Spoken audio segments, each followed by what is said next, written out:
Welcome back. I'm glad you're still with us. I'm live at 1. We return to transport matters now, and the government has finally licensed 7 bus companies and Matatu Saccos to operate their fleets at night. The government had until now banned all night travel by public service vehicle operators over safety concerns.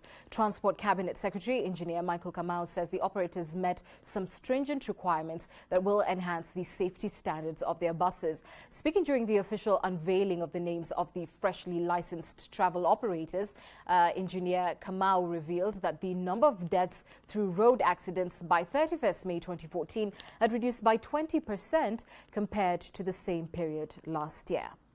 To matters land now, and Lands Cabinet Secretary Charity Ngilu this morning made an impromptu visit to the Thika Lands Registry and announced that she will be launching a cleanup of the office. The Cabinet Secretary heard complaints from residents regarding the alleged forgery in the Lands Office. Thika Lands Registry is regarded as one of the most inefficient in the country.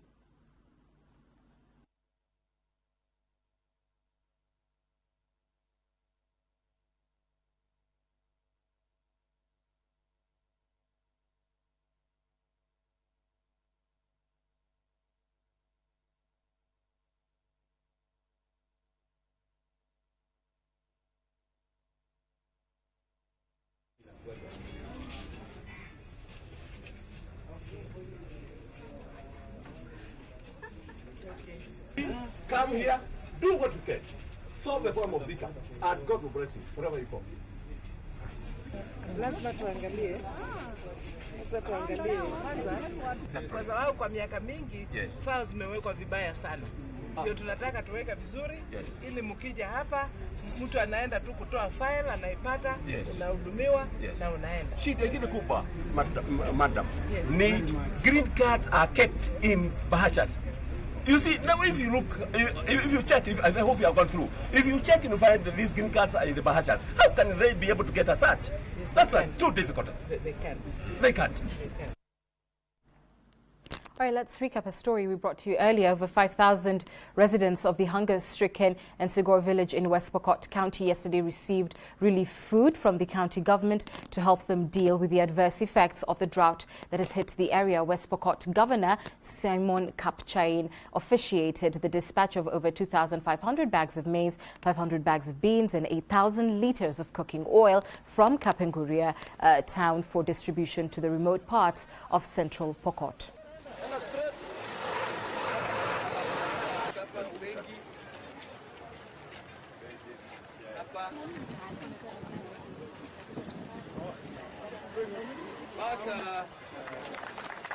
Jambo tena, mipango ni ya dharura, lakini serikali ya kaunti na viongozi wote tuko na mikakati ya kuona kwamba tuko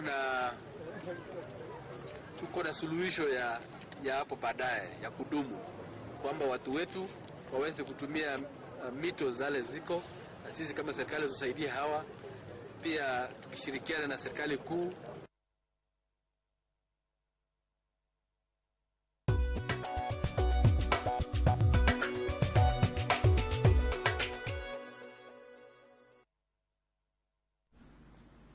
Let's take a look at the business. And tomato farmers across the country are now facing the risk of losing millions of shillings in the wake of the spread of a leaf pest that could have a devastating impact on the crop. Cabinet Secretary for Agriculture, Livestock and Fisheries Felix Koskei has confirmed the outbreak of the pest, which has spread to 5 counties so far. Dennis Otieno reports.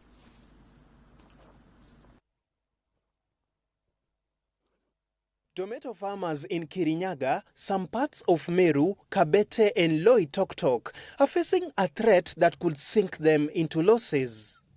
This is following the confirmation by the government of the outbreak of a pest that could inflict massive damage on the current crop.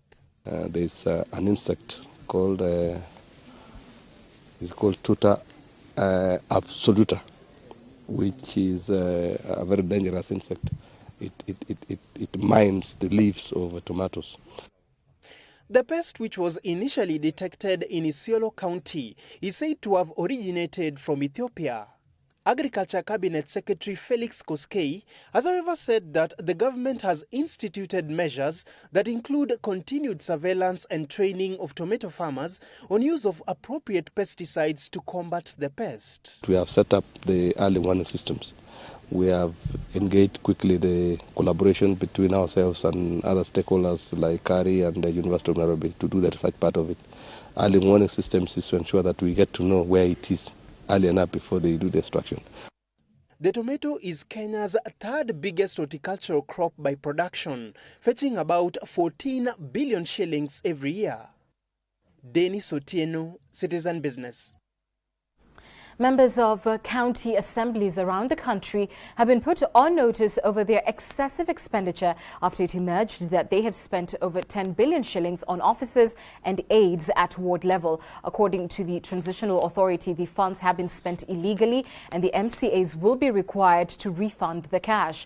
The Commission on Revenue Allocation has also added its voice to the debate, warning against excessive spending by MCAs and county officials on external trips. CRA says the next budget will set a maximum spending limit for county assemblies to curb the excesses. Frankly, we think these trips are almost meant to make money. Personal benefit, not for the community. And this is very, very unfortunate. So our message is that the Senate have to move in.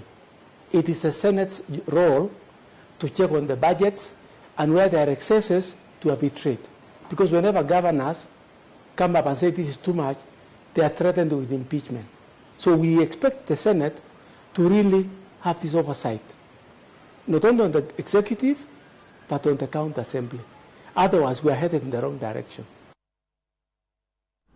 Let's look at the currency markets now. In the Kenyan shilling has eased slightly against the US dollar, but traders said it was likely to trade in a tight range in coming days, with support expected from the Central Bank of Kenya. At the opening of the currency market today, the local unit traded at an indicative rate of 87 shillings and 41 cents buying, 87 shillings and 58 cents selling to the US dollar.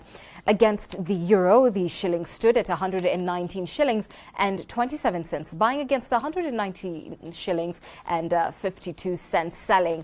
To the sterling pound now, in the Kenyan shilling is trading at an indicative rate of 146 shillings and 90 cents buying, at 147 shillings and 26 cents selling.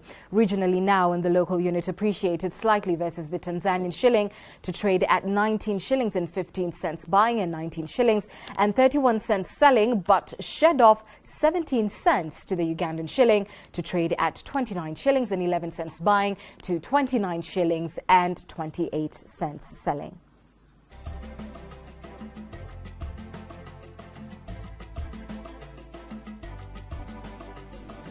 That's business, and Wahiro Moora joins us now with the sports. The World Cup starts on Thursday, but I don't feel the buzz or the energy around it. What's going on? I guess a couple of challenges in Brazil, you know, with the riots and everything that's been happening, but also a feeling that it's a bit far from Kenya.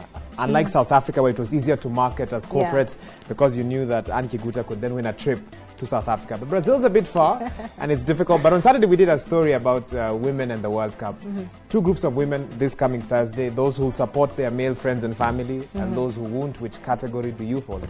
I'll be the group in the kitchen cooking, I think. I'm not the World Cup. That's a third category. Anyway, 95% of our bulletin today is all about the World Cup, and we kick off with that after this short break.